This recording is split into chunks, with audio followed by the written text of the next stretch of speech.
आज मी माझ्या रूमला कलर केलेला आहे. मेकओव्हरचा डे आहे.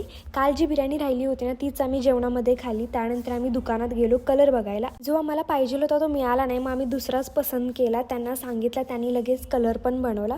सोबतच आम्ही प्रायमर पण घेतलं, बिलिंग केलं आणि घरी आलो. कोणता कलर घेतला हे तुम्हाला पुढे समजेलच. आलेला पहिल्यांदा रूममध्ये घेऊन गेलो आम्ही. आतल्या रूमला पहिल्यांदा मारूया म्हटलं. मग तिथलं सगळं साहित्य काढलं आम्ही.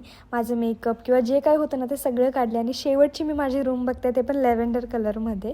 त्यानंतर आम्ही तयारीला लागलो. पहिल्यांदा प्रायमर काढलं आणि स्टार्ट केलं. मी एकटीच नाही तर मला मदत करायला पण होती. पहिल्यांदा वाटलं नाही की इतका जास्त वेळ लागेल किंवा एवढी जास्त मेहनत आहे. बघता बघता कधी 4 तास निघून गेले समजलंच नाही. छोटे छोटे जे जागे होते ना तिथं मी ब्रशने हे करत होते आणि हा ब्राऊन एरियाज ठेवावा म्हणून मी पुसून पण घेत होते सोबतच. आणि या रोलला आम्ही ना जी आपण पडदे लावायची जी काठी असते ना ती लावलेली आहे आणि कशी बशी ती बसली आणि व्यवस्थित वरपर्यंत आम्हाला लावता पण आलेलं आहे.